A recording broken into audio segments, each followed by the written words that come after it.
Demands of striking workers. Students, striking workers की demand क्या थी?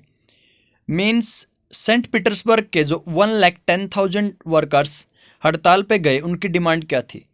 उनकी डिमांड थी स्टूडेंट्स की उनके वर्किंग डे को रिड्यूस किया जाए। रिड्यूस मीन कम किया जाए, क्योंकि उनको 10 से 12 घंटे काम करना पड़ता था। तो उन्होंने डिमांड की कि हमारे वर्किंग आवर्स मीन्स काम के घंटे 8 किए जाएं। An increase in wages. Students, वो अपनी वेजेज में इंक्रीज भी चाहते थे, मीन्स अपनी मजदूरियों में बढ़ोतरी भी चाहते थे। And improvement in working condition, इसके साथ साथ वो अपनी वर्किंग कंडीशंस में इम्प्रूवमेंट भी चाहते थे। जहाँ पे वो काम करते थे वहाँ पे कंडीशंस अच्छी नहीं थी। और इन स्ट्राइकिंग वर्कर्स का लीडर था students father Gapon. Events of 1905 revolution. 1905 revolution की इवेंट क्या थी स्टूडेंट्स? क्या क्या घटनाएं उसमें हुई? सबसे बड़ी घटना या इवेंट जो 1905 की रेवोल्यूशन के दौरान हुई वो थी स्टूडेंट्स ब्लडी संडे। फादर गैपोन की लीडरशिप में students striking workers winter palace पहुंच जाते हैं। विंटर पैलेस वही जगह थी जहां पे रसिया का किंग जार निकोलस सेकंड रहता था। तो स्टूडेंट्स, जैसे ही स्ट्राइकिंग वर्कर्स फादर गैपोन की लीडरशिप में विंटर पैलेस तक पहुंचते हैं तो पुलिस और कोसैक्स स्ट्राइकिंग वर्कर्स पे अटैक कर देती हैं। स्टूडेंट्स, कोसैक्स कौन थी? ये रसिया की एक सिक्योरिटी फोर्सेस थी। जैसे हमारी आर्मी है, बीएसएफ है, उसी आप कहना उसी प्रकार रसिया की जो एक सिक्योरिटी फोर्सेस थी वो कोसैक्स थी। और फादर गैपोन के लीडरशिप में जो वर्कर्स आ रहे थे उन पर पुलिस और कोसैक्स ने अटैक कर दिया। स्टूडेंट्स, इस अटैक में 100 वर्कर्स मारे गए और 300 से ज़्यादा वॉन्डेड हो गए, मीन घायल हो गए। और इन वर्कर्स के मारे जाने की और वॉन्डेड होने की घटना को ही ब्लडी संडे कहते हैं। स्टूडेंट्स, ब्लडी संडे की इवेंट 9 जनवरी को हुई थी और 22 जनवरी को भी हुई थी। तो इसमें कन्फ्यूजन लेने की ज़रूरत नहीं है, क्योंकि रसिया में फर्स्ट आपके फरवरी 1918 से पहले जूलियन कैलेंडर यूज होता था और 1 फरवरी 1918 के बाद रसिया में ग्रेगोरियन कैलेंडर यूज होने लग गया। Students, Gregorian calendar Julian calendar से 13 दिन आगे चलता है। तो आप 9 में अगर 13 जोड़ देंगे तो कितना हो जाएगा? 22। तो जूलियन कैलेंडर के अकॉर्डिंग ब्लडी संडे की इवेंट हुई थी स्टूडेंट्स 9 जनवरी को और ग्रेगोरियन कैलेंडर के अकॉर्डिंग हुई थी 22 जनवरी को, क्योंकि ग्रेगोरियन कैलेंडर जूलियन कैलेंडर से 13 डेज आगे चलता है। तो ये ब्लडी संडे की इवेंट स्टूडेंट, ये स्टार्टिंग पॉइंट था 1905 की रिवोल्यूशन का। मीन्स इसी घटना के साथ 1905 रिवोल्यूशन की आपकी शुरुआत होती है। अदर इवेंट्स के बारे में बात करते हैं स्टूडेंट्स। दूसरी इवेंट्स कौन सी हुई 1905 रिवोल्यूशन के दौरान?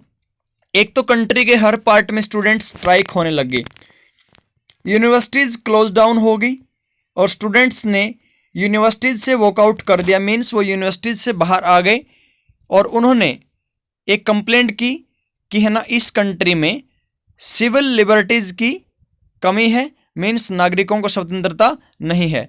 तो बहुत से लोग नाराज़ थे ब्लडी संडे की इवेंट से, स्टूडेंट्स भी और दूसरे लोग भी। इसी वजह से स्ट्राइक्स हुई और स्टूडेंट्स ने यूनिवर्सिटीज़ को छोड़ दिया।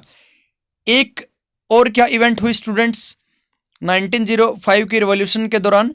एक संगठन बना यूनियन ऑफ यूनियंस। तो आपसे पूछा जाए कि यूनियन ऑफ यूनियंस किस रिवॉल्यूशन के दौरान बना रशिया में? वो बना था 1905 की रिवॉल्यूशन के दौरान। यूनियन ऑफ यूनियन स्टूडेंट्स बनाया था लॉयर्स ने, डॉक्टर्स ने, इंजीनियर्स और मिडिल क्लास के वर्कर्स ने।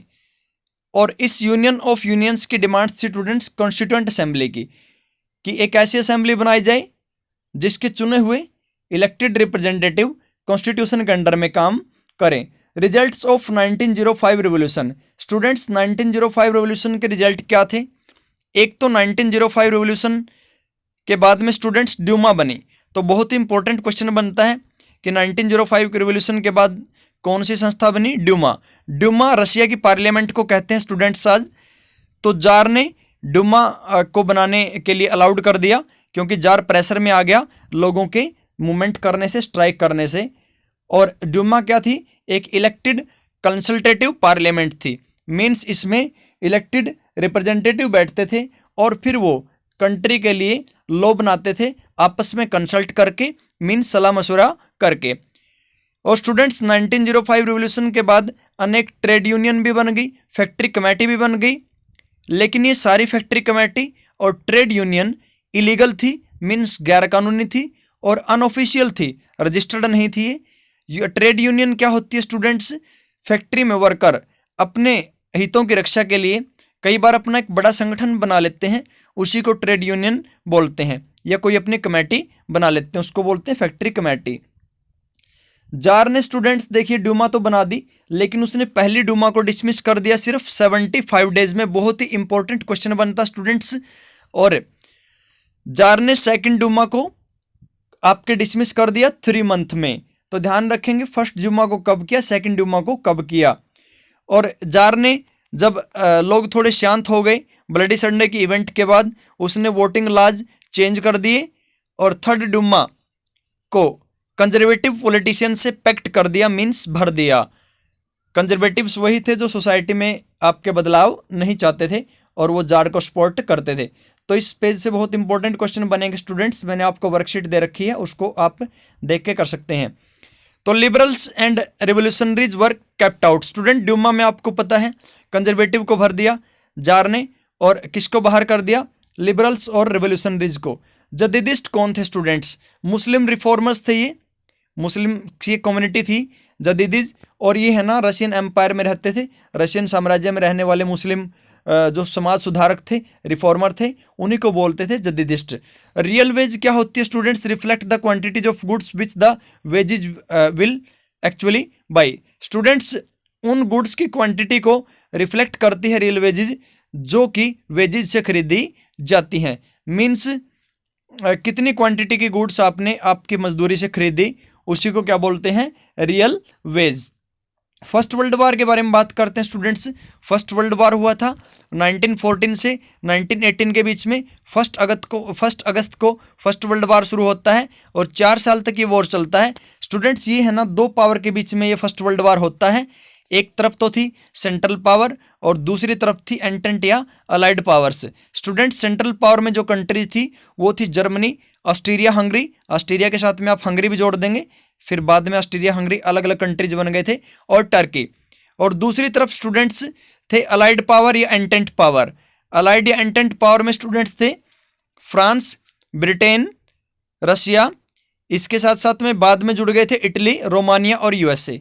आप स्टूडेंट्स सेंट्रल पावर को याद कर लेंगे GAT, गेट के फार्मूले से। G से जर्मनी, A से ऑस्ट्रिया और T से टर्की। और आप एंटेंट या अलाइड पावर को याद कर लेंगे स्टूडेंट बर्फी के फार्मूले से। B से ब्रिटेन, R से रशिया, उसके बाद A से आपके अमेरिका, और उसके साथ साथ में F से फ्रांस और I से Italy. BURFI, Britain, US, Russia, France, Italy. तो बर्फी और गेट का फार्मूला आप याद कर लेंगे फर्स्ट वर्ल्ड वॉर में। और ध्यान रखेंगे सेंट्रल और अलाइड पावर, जिनको एंटेंट पावर भी कहते थे, ये फर्स्ट वर्ल्ड वॉर में शामिल थे।